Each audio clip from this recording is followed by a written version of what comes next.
Hi, everyone, and welcome to the introduction of the Avalanche Learn pathway. We're here today to talk with developers about how they can get started building applications on the Avalanche blockchain. And we have members today from the team of Figment and also from the Avalanche team. We are going to start out with a short demo and a couple slides just explaining how you can use this pathway, what you'll learn from it. Then we'll go into questions and answers. And so if you have some questions, please put them down in the Ask a Question section on the bottom, and we'll try to get to as many of those as we can. So without further ado, let's just jump right in. And Yannick, do you want to share your screen and kind of walk through what is this pathway, what will be expected of people, and then what kind of things will they learn along the way? Absolutely, yeah. And hi, everyone. I'm Yannick, product manager at Figment and head of Learn. So let me share my screen. 1 second. Share screen.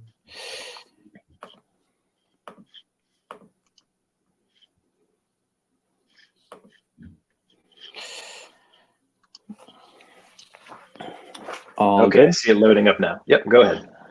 Excellent. Okay. So, well, everyone, thank you for coming today for this presentation. We're very excited to be launching Learn with Avalanche, an amazing ecosystem that has seen so much attention from devs. Hopefully, we're just that next kind of onboarding step to grow the Avalanche ecosystem.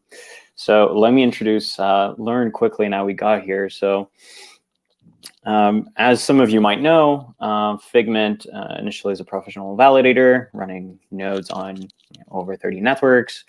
And over the last year, we started working with devs as well, providing all the infrastructure they need to build dApps on the top Web3 protocols.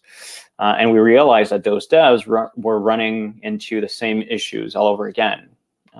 There's no documentation, standardization, and it becomes really hard to discover a protocol. So it's really hard for people to step outside of their comfort zone with Ethereum or even Web 2 and get acquainted with the potential of those new Web3 protocols and also learn how to build cool stuff on them, right? It's not just about finding Avalanche, for example. It's about understanding how to leverage its full potential to build the next killer dApp. So that led us to create Figment Learn. So Learn is what we define as the Web3 knowledge base. And it's basically three main components. We have aggregated and standardized the documentation of all the protocols that we support in Data Hub, our infrastructure service that I referred to. So it becomes super easy to consume the APIs and to compare those protocols as you navigate through the ecosystem. Then the fun part is the incentivized learning and sharing program, what we call the pathways. So as you'll see, and how we're launching with Avalanche, basically a pathway allows you to complete 5 tutorials that take you from creating to a node all the way to more advanced functions on the blockchain. Once you complete all of them using our infrastructure service Data Hub, you're able to earn tokens, in this case up to $50 in Avalanche tokens. And you do all of that again using Data Hub for free. So it's just a way for you to make sure that you're actually doing the tutorials properly and you don't have to worry about connecting to your own node or finding an API somewhere. So everything is fully integrated. And the cool part is that as a way to grow that knowledge base, we don't stop at the tutorials that we create. We actually incentivize community members to write their own tutorials, and we pay up to $500 per tutorial that is contributed to Learn, and that is accepted by our team, obviously. So if you're already an Avalanche expert, feel free to reach out. So just a quick overview of the Avalanche process. You'll be able to sign up to Data Hub. Then the tutorials will take you from connecting to a node on Avalanche using Data Hub, creating your first account on the X chain and the P chain, I believe. Then you will learn to query the Avalanche network, create your first transactions, and then you'll even swap tokens between the Avalanche chains. So that should give you all the basics that you need to get up to speed and to start building amazing stuff on Avalanche. And as I said, once you complete all those tutorials, you'll earn tokens as well, and we'll welcome tutorial contributors as well to expand the knowledge that we can share with others. So that's the overview. I'll pass it on to Andy for a quick demo. Great. I will share my screen now.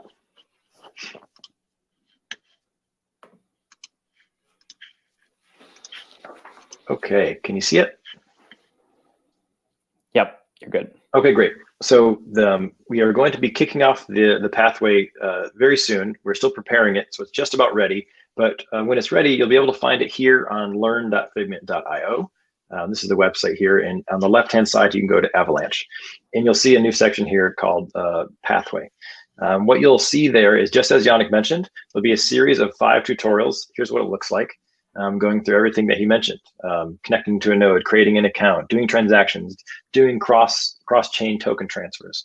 And so the goal is that you can kind of go from maybe we're expecting everyone who goes through this has programming knowledge already. If you don't have programming knowledge, you probably will not be able to complete this. Different from our previous pathways, there's more coding that you have to do. It's more than just copy and pasting. You need to actually be learning along the way. And so it's important to say, if you haven't coded before, you might not be able to complete this. But that's okay. We're really trying to focus on developers who want to learn about blockchain. Okay, so you're going to go through and click into one of these things here. And what you'll see along the way is we'll ask you to sign up for a service called Data Hub. And Data Hub is our node hosting service. So you can go and host any number of nodes, including Avalanche. Here's one example. Since we're still waiting to launch the pathway here, here's what it looks like on a different network called Near. You can see a series of tutorials here. So you click in and you'll see these tutorials. And as you go along, you can click Verify. And so Verify checks that you've actually made the correct queries to the blockchain, that you're actually doing all the things that you're supposed to be doing.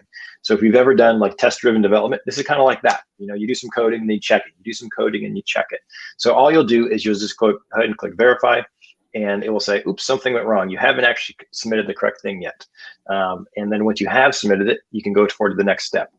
We do have a community Discord here, which is shown in the arrow link. You can join this and ask questions. When you're reporting any issues you run into, please share any code that you have. Give us enough context so that the Figment team and other members in the community can help you.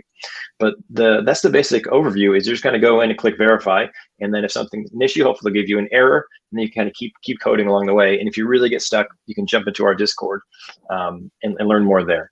So like I said, you'll see this when it becomes live. You'll see it on learn.figment.io. Click on Avalanche, and then there'll be a new section here called Pathways, and that's how you'll be able to go through it. So that's the basics of it.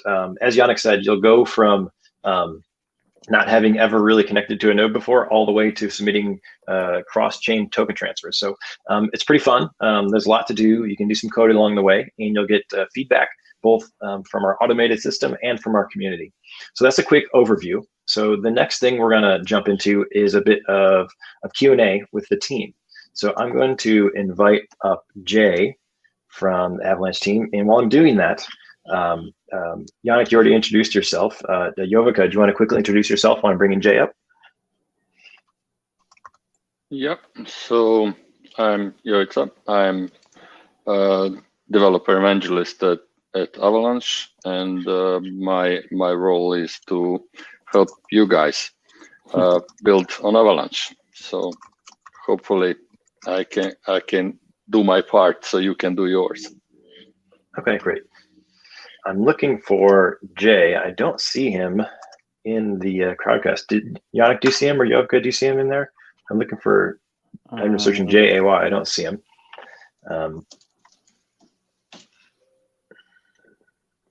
We'll get him. Okay, we'll get him. Okay, we can jump in with a few questions while we're waiting for Jay to come up on the stage with us. But we can go ahead and get started. Maybe a question I know that we had set up. Oh, looks like Jay is coming. Is that right? Yeah. Okay, great. Then I guess we'll wait for him to get going. Yeah, he needs to confirm.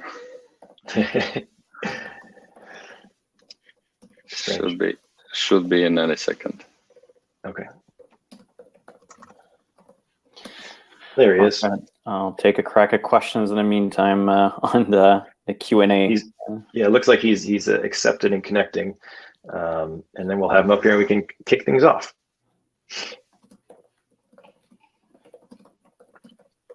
There he is. Hey Jay, guys. how are you? Doing well. Thanks for having me. Hey Jay. Let's jump right in, Jay. And can you quickly just introduce yourself and what you work on at Avalanche? Yeah, sure.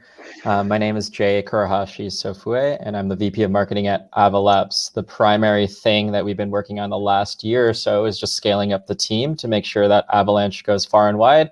And then also, of course, the accessory components, I think, that follow with it. I think the most prominent pieces are some of the dApps that are coming underway that will be built and deployed on Avalanche.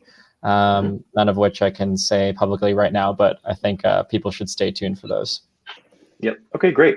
So we have a first question that we got, which was, in general, what is Avalanche's or Avalab's approach to building a community? And what do you think? How do you think that differs or compares to other blockchain ecosystems you've seen? Yeah, I don't know if it's the stance of saying it's vastly different, but so I guess a quick note is prior to Avalabs, I was at a different blockchain organization called Fluidity, and we primarily had a DEX called AirSwap. It's actually still running. It's part of Consensus now. But even just comparing the way we ran it there, we were, of course, global facing, but I think the way we had structured the team was a little bit different. Not necessarily better or worse, but I think right now with Avalabs, we're seeing a lot of good success with the way we've implemented some of these models. It's just a simple hub and spoke model. So we have a strategy team that is based out of New York. I guess that's where the headquarters is technically of Avalabs. And we have about 10 heads that are kind of driving the global strategy. And then we have regional heads that are leading both marketing and BD. And the main regions I would say worth mentioning for Avalanche would be Turkey, most of APAC, Latin America, and then any region that supports French, German, and Spanish too, I guess, backpacking off the Latin American point. And so this kind of hub and spoke model makes it so you can actually, so long as, I guess, let me caveat this, so long as everybody is in sync with the strategy and understands at least the key priorities. So we separate it into threes just to make it really easy. And then once everyone's aware of that, then it's pretty much just this autonomous machine where you have a co-marketing initiative, for example, and all of a sudden, like one of the things that we hear our partners always say is they're like, it's crazy. We have something that launches, let's say like 9 a.m. Eastern on a Wednesday, and then you get pinged in Japanese, you get pinged in Chinese, and you get pinged in Korean, and you get all these languages across all these channels.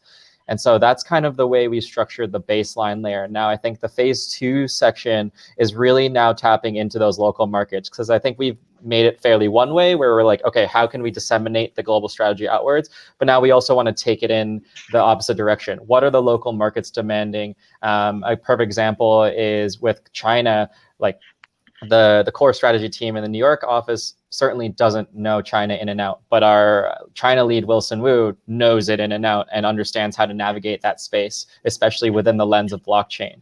And that's how we're trying to give and take in kind of making these bespoke strategies for these regions. I think that's what's making us really successful, and we're seeing a tremendous amount of growth. We have about 15 plus communities that support various languages across the world right now. Wow, great. Yeah, it seems like definitely a good way to go global quickly.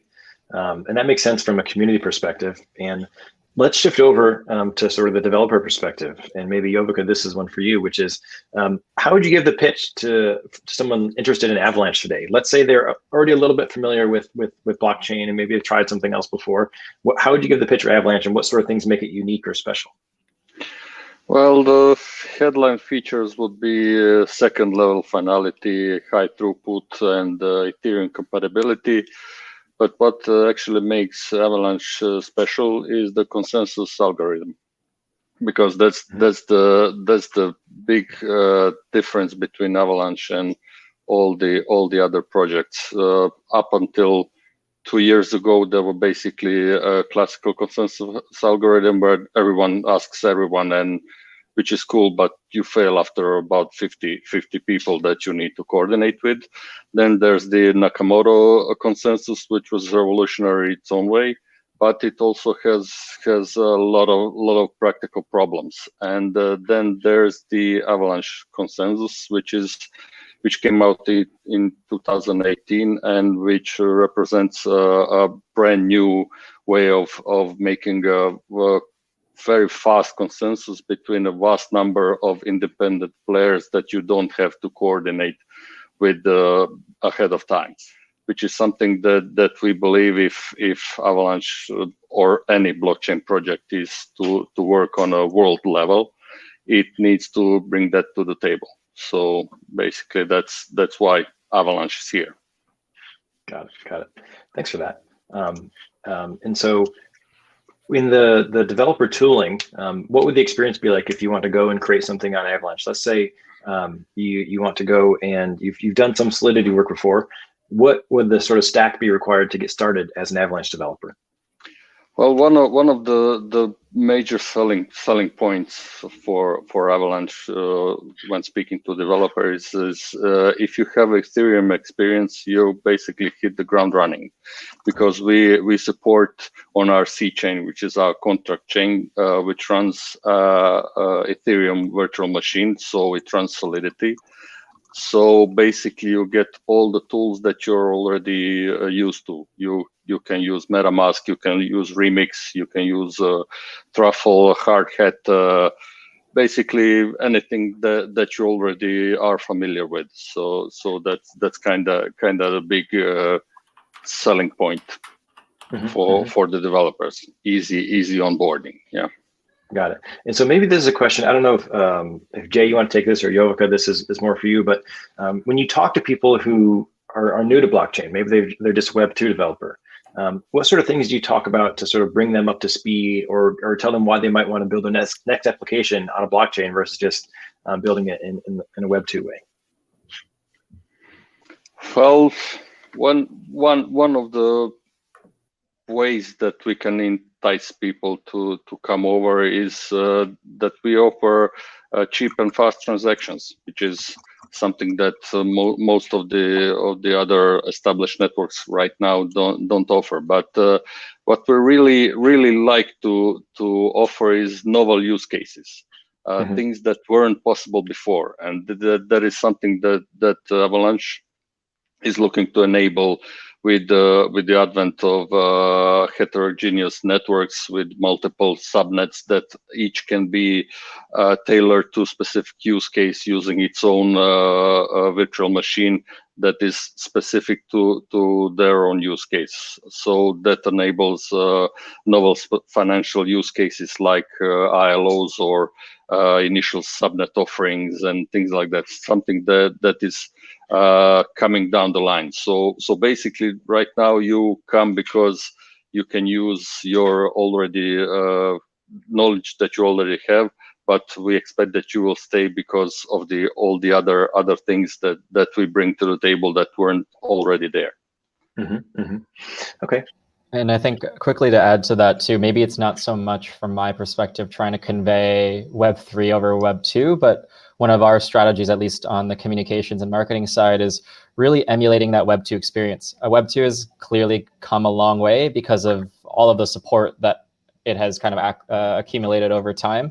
I think it just comes with the time, honestly, but they've also created awesome ways in which you can engage developers and also people that are around in the ecosystem. So I think a really good example of that is, instead of trying to reinvent the wheel, we took our developer documentation, and a lot of the research that we did was modeled off of Web2 docs, just because those are probably the easiest to consume. And then of course Web3 as well, just to understand how people are innovating on the way like docs are structured or how things are communicated. And I think that's something that a lot of people in our space, I feel, don't really like to admit, but it's like, you know, you want to go towards the path of least resistance and use the resources that are at on your front door, I guess. Yep, that makes sense. And so that helps me better understand the sort of approach from sort of Web 2, the pitch to come and do anything on a blockchain. What about for someone who's launched a smart contract on a different blockchain before, and they're looking at Avalanche, they understand some of these sort of benefits you're talking about. How do you talk to them about the sort of 3-chain structure? It seems to be, to me, one of the sort of tripping points where people are like, well, which chain do I use? Where do I use it? How do you talk to people who are already familiar with some blockchain before, already know some of the basic concepts? How do you talk about the three chains? So the primary network on Avalanche consists of three chains, as you mentioned it, and each is specialized for a certain use case. We have the platform P chain, the platform chain, where you join and you send there your validation transactions. So basically, things that make the orchestration of the network. You register a new network there. You register a new blockchain there, and things like that. So that's the housekeeping chain, as it were. Next is the exchange, which is the fastest transaction chain that is meant to be used for quickly and cheaply sending transactions, tokens or other stuff, other assets from one address to the other. And then there's the contract chain, which runs the Ethereum virtual machine that runs smart contracts. So that's the basic makeup. That might be a bit I don't know, unconventional or not something that people are used to, but it enables many other use cases that otherwise wouldn't have been possible. So I think there are certain advantages to making each chain specialized for its own use case. Thank you, and that perfectly leads to my next question, which is, is that three-chain structure scaring some devs away so far? Is it, showing as more complicated from, 10 feet higher, or is it approachable? I think if you take some time, and not when I say some time, I'm thinking half an hour or so to get into the matter, you will understand what's what and what's the use for certain chain. And then if you're looking to work on smart contracts, basically you work with the C chain most of the time, so you don't have to bother about the other two. If you're willing to work on some novel application that uses more than one chain, that's great. And also, if you have some particular use case that would need a particular implementation of virtual machine that would run on its own subnet, that you would need a bit deeper understanding of everything. But for right now, I think if you just concentrate on your particular use case, and if that's smart contracts, then things get simpler. And there's always time to expand your knowledge later. Mm-hmm. Yeah, of course. Well, that's going to be our goal. Make it clear for everyone how to leverage all the potential of all three chains. So that sounds good. I'm also curious to know, the number one thing that devs have loved about building on Avalanche so far, and maybe the biggest pain point to this day.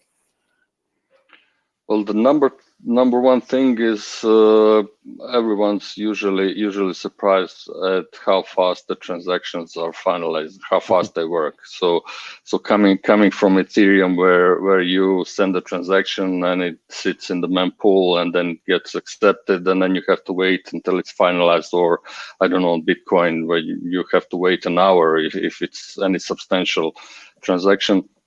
On Avalanche, you send the transactions, and second later it's finalized. That's it. It's done. That is incredible to see people where the light bulb goes. Wow, that's done.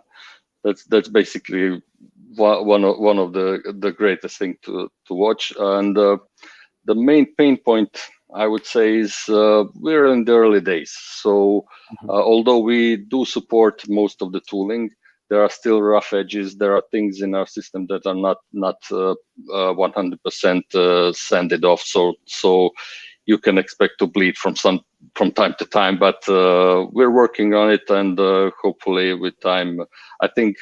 Also, one of the reasons that brought me on to the project is when I saw how fast the team is executing on new stuff. That is that was very impressive for me looking outside from the outside looking in. So, and now that I'm on the inside, it's even more impressive when I see the caliber of people that work there and how fast they're moving. So whatever pain points there are, we see them and we're working on them. So you can expect to have less pain in the future.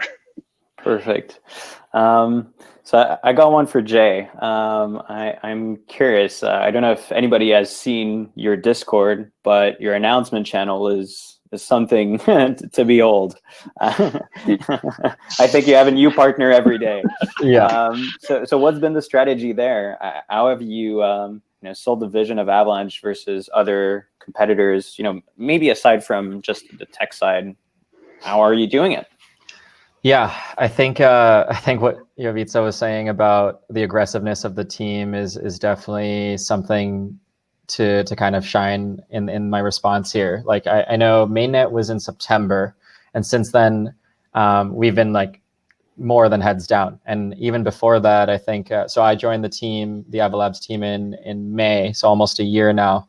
And since it's been pretty relentless. So I think what we were doing, at least up to mainnet launch, was making sure that we had these integration partners on deck. So even on day one, we had people that were keen on integrating us. And there are plenty, and you can kind of check out the Discord announcement channels or Medium posts just to kind of see the actual, I guess, ledger of announcements, if you will. I think in addition to the aggression, I think then it's all about just strategically understanding how to build the stack of applications or tools and kind of incentivize each other in kind of like instilling that FOMO feeling to that project. So for example, if you have one Oracle provider and you're about to integrate them and you're like, okay, well, maybe this could be something that we could leverage to say, hey, we're going to have these guys on, like more the merrier, of course. Do you guys want to be left behind, or do you want to join the Avalanche ecosystem as soon as possible? And it tends to be where the answer is, hey, let's just get this on as soon as possible. And then,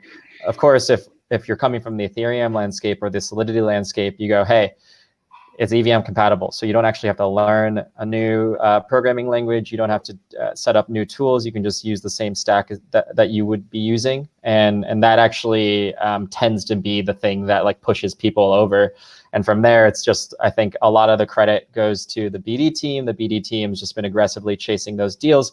But I also think, kind of coming full circle to commenting of the team, we all have fairly like, or I guess however deep you could get in crypto, but we all have fairly deep backgrounds in the professional crypto space. So when it comes to like turning left and right for deals, you go, hey, who knows this person at this project? There's always someone in our Slack raising their hand saying, yeah, I know that person. And it's not that they know them tangentially or anything. It's like they know them pretty well. So I think the relationships also really help drive this home. And what's really awesome for I think both of us to really see is like we've only really put out like the tip of the iceberg, if you will. I think there's so much more to come, and with also the platform being I guess further optimized with like the subnet capabilities slated to come later this year, and a little bit of other features coming in the pipeline as well. I think there's going to be other people or projects that are looking at us that we have no idea exist in the space that will come into kind of a cold call type situation and be like, hey, you guys launch this now, we're definitely keen to start pushing something. So I think it'll definitely be kind of like a snowball effect. That makes sense. And I mean, I love what I'm hearing. For us, it's just more leads. We'll be happy to welcome them to the Avalanche exactly. ecosystem with our infrastructure. Yeah. So bring them. Cool. So time for the ruthless plug. I'd love to hear from you. Why did you choose Figment Learn? How does it compare to what you've seen in the market? Yeah, so I think, I mean, we work with you guys pretty closely, at least from the marketing side. I can speak fairly confidently on that. And I know I think we've had this relationship probably since I joined almost. I know the contract had somehow exist in the grants program and things like that. And from there, I think it was just like a pretty general partnership or collaboration, we're keeping us warm. But I think one of the things that really stood out is just kind of the always on approach that you guys have with how you're pushing things. It's like, okay, it's like, for example, this type of webinar or even like dev, I guess, lead gen or dev support in the Discord, all these things. We're seeing that day to day, and like we're also kind of evangelizing on our side. Like we're in the trenches day and night when it comes to these digital channels, especially because of COVID.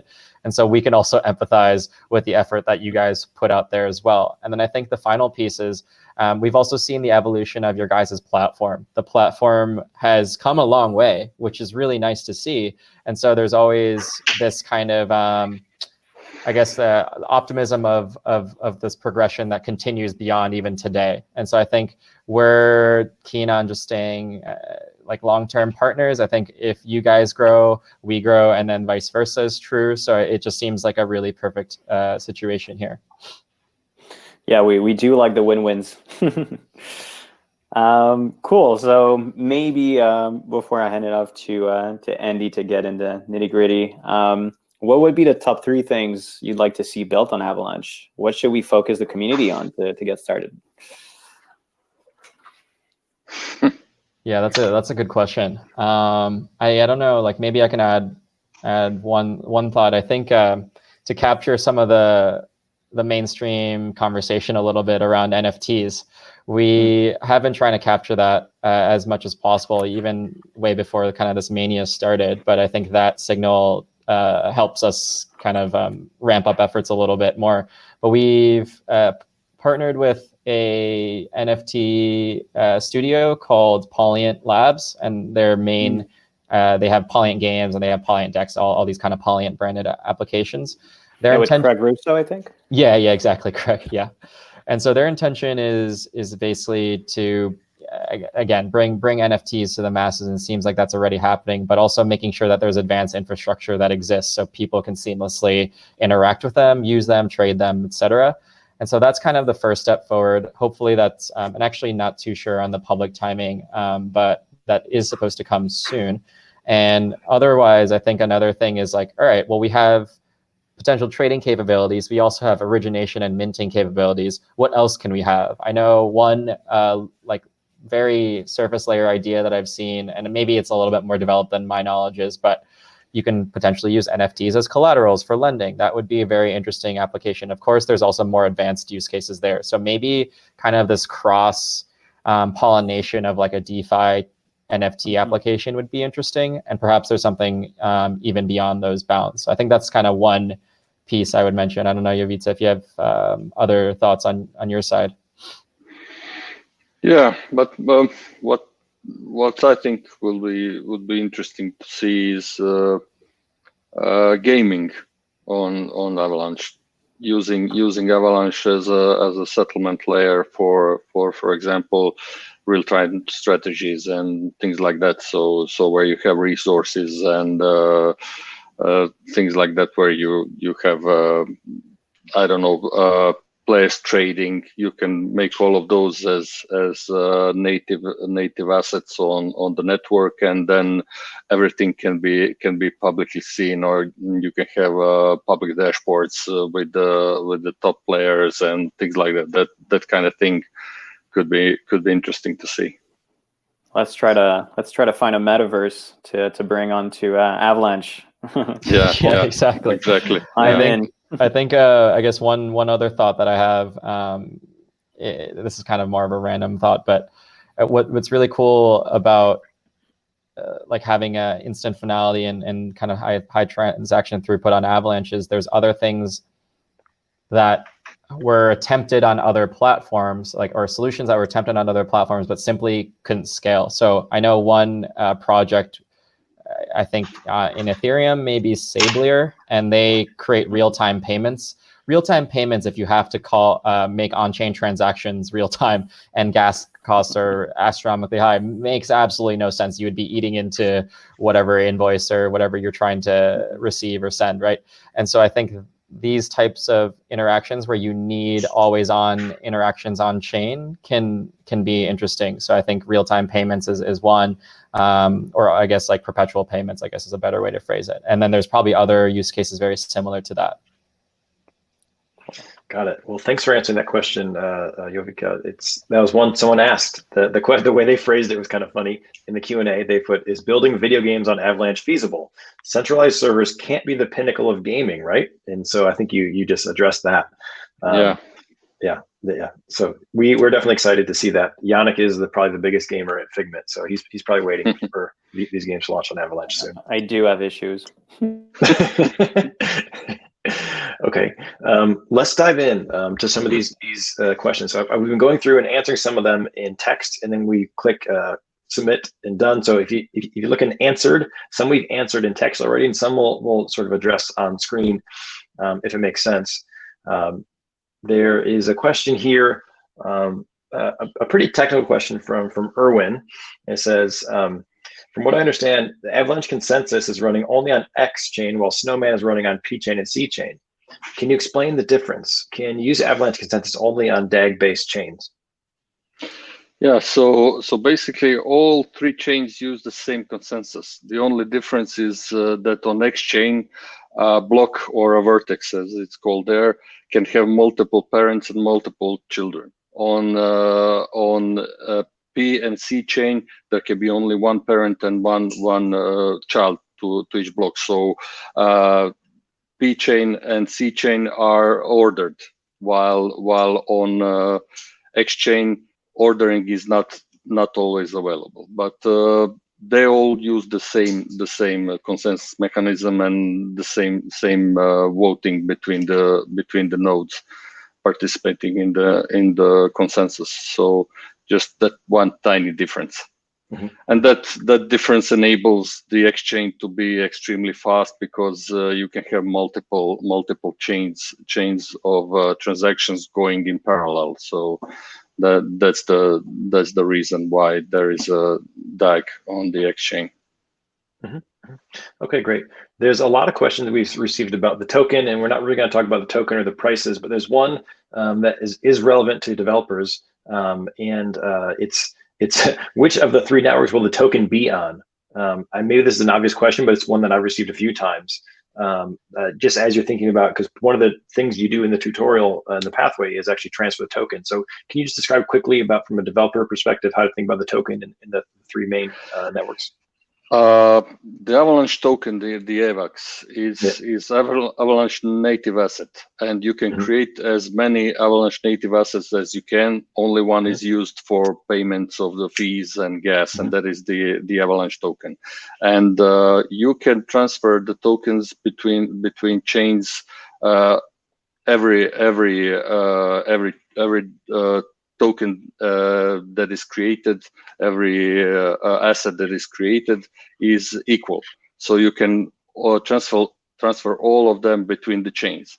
Only AVAX has any function on the P chain, so you wouldn't want to transfer, I don't know, your custom token to the P chain, because you wouldn't have anything to do with it there. But you could transfer your specific token from X chain to C chain and do something with the smart contract on it there. So basically, all of the native assets, we also have the native NFTs. They can also be transferred from chain to chain. Currently, you cannot do much with them on the C chain, because you would need contracts that know how to access them. And that is something that we're building. But basically, all the native assets are equal class citizens on Avalanche. Got it. Okay, that's helpful. And we've had some questions about C chain and Solidity, and so I'm going to do a 2-for-1. How do you pay gas on C chain? Do you pay it with AVAX? Yeah, all the transactions and transaction fees and the gas fees are in AVAX. So you need to transfer AVAX into C chain to pay for gas and fees. Okay, great. Now we're going to go to a question from Robert Hawk. He's asking about writing smart contracts. Which languages will be available? Is it just Solidity? Is there any plans for anything else in the future? At the moment, it's just Solidity, because we only have the C chain doing the smart contracts. But in the future, you can have any other language that you can put into a virtual machine that you can make your own subnet with.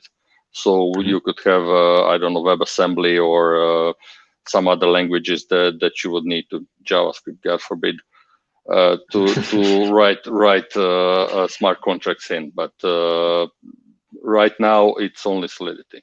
In the future, that's going to change, but that's the situation now. Great. There's a question here about governance. And the question is from B. Memiker, I guess I don't know how you say it. When is governance coming to Avalanche? What are the items left to be implemented? So anything you want to say broadly about governance and the approach there?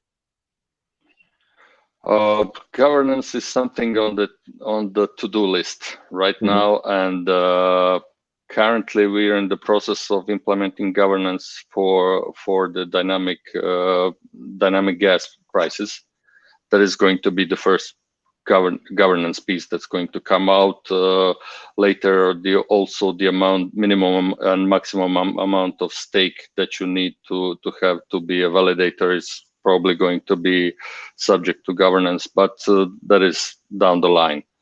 And there are also other stuff that is not implemented yet. Most of the interesting functionality of the subnets is pretty rough right now, and we need to flush that out more, because we launched in September, and right now we're trying to cover the use cases that are most important now, and that is getting the developers over and getting the ecosystem bootstrapped. And once that is in place, then we're going to be able to move on to more interesting things with Avalanche.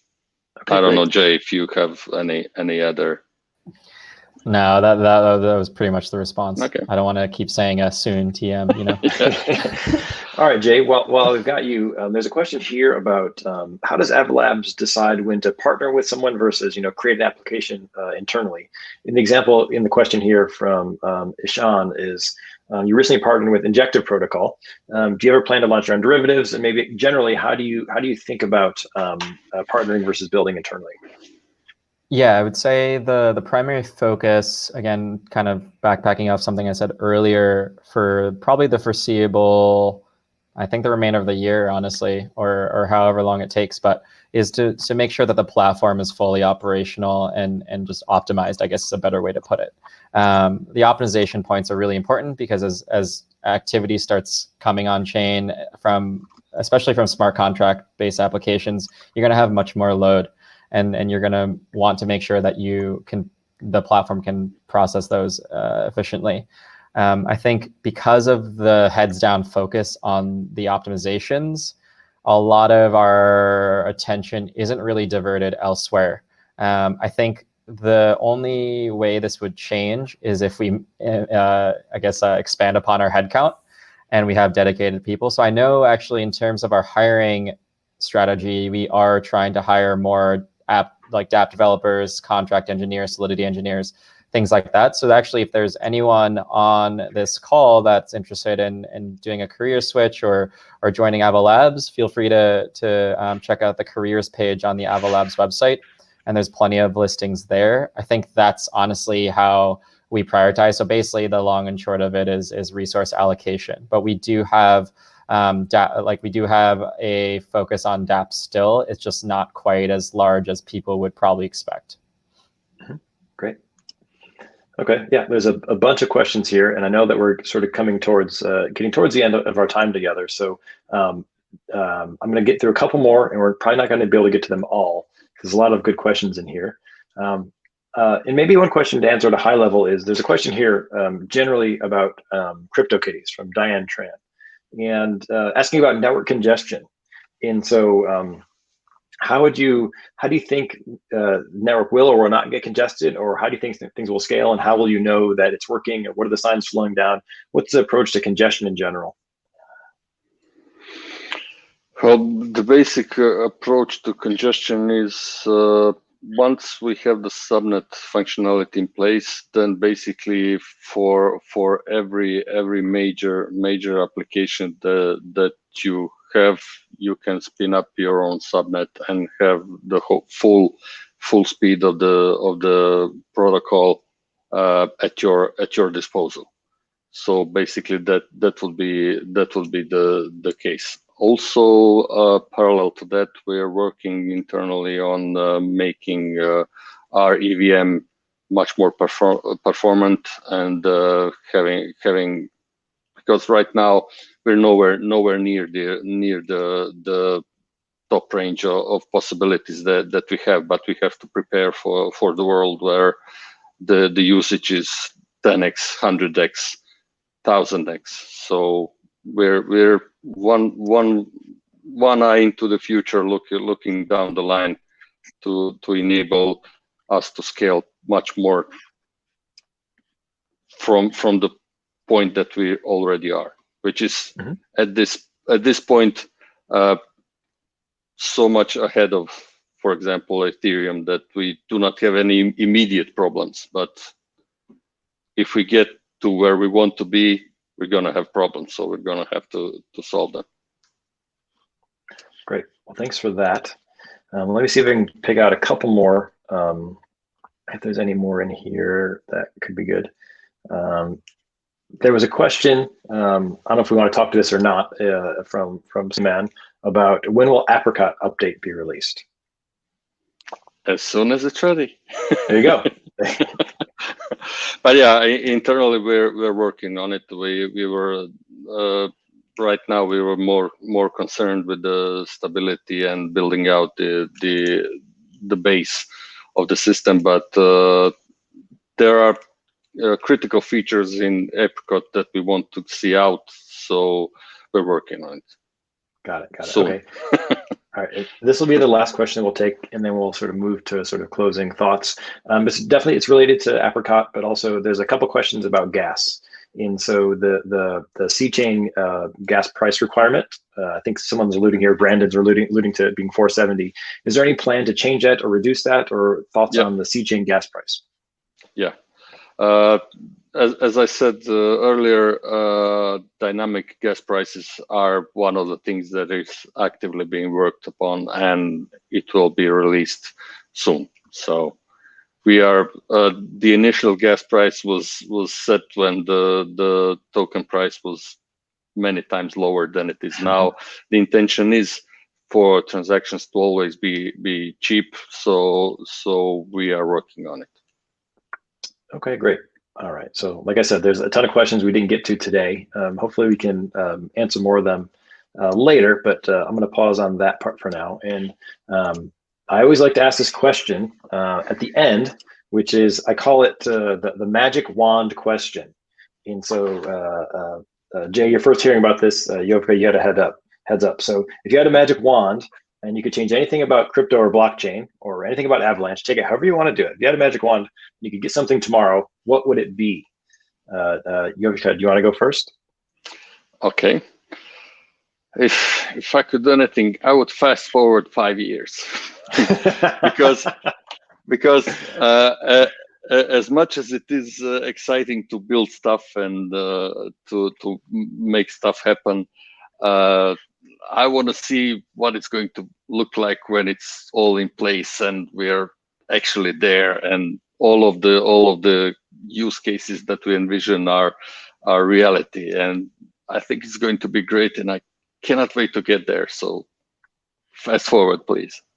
There you go. All right, Jay, same question to you. You got the magic wand question.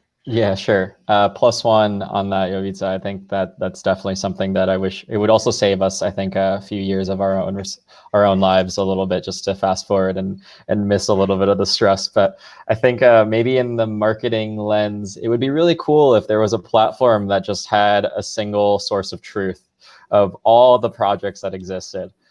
Without any like weird incentives where there's tokens tied to it. So you have people that are gaming the platform. I think I don't really necessarily want to put this under the bus, but I remember Steemit had so much potential. I don't know if you guys know that platform. Yeah.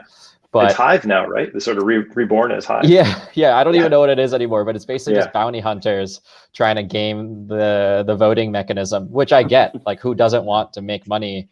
And that's how you're incentivized. So it's kind of like this, what Steemit should have been but maybe just kind of a centralized billboard of sorts, just so we don't have to juggle her across Discord, Telegram, WeChat, all these different platforms. Instead, just have it on one universal one. Yep. Thanks for that. There's a question from the chat, which is, where can I buy an NFT of Jovika's cool shirt?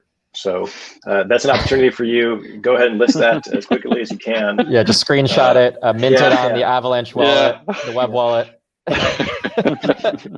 Yeah, we need that. Great. Well, thanks for coming on today. I learned a lot. Some of the questions were questions we've received many times about Avalanche, and from what I can see is where we sit from Data Hub is we are running on a number of different blockchains, but we've seen probably the most excitement coming from Avalanche. So I would say the most organic excitement. And so I think you guys have done a good job on the community side, on the DevRel side, kind of doing things like this, doing events like Learn Pathway. And so we're excited to keep partnering and see what's going to be built. Just seems like the momentum's only growing. So I'm glad we're having a little bit of time today to kind of go through what's available on the Learn Pathway and also a preview of what's maybe coming up for Avalanche. But is there anything else you guys would like to say, sort of closing thoughts? I guess if anything, the plug here would be to join the Discord. I think is a really good resource. So chat.avax.network. Jovita and myself, we're both fairly active on there. So happy to have you guys join the community. Would be awesome. Yeah, and looking forward to stuff that's going to get built. That's always interesting.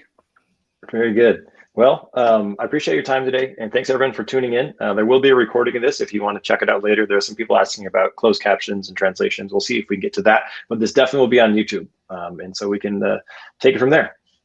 All right, thanks everyone. Maybe just to add quickly for those that are listening, the pathway isn't quite live yet, but it will be in maybe the next 1-2 hours, hopefully very soon. So don't worry, just join our Discord. We'll drop the link once more in the chat, and we'll warn everyone when it's ready. So excited to see everyone learn. Great, thanks for that, Yannick. All right, thanks guys. See you. Thanks guys.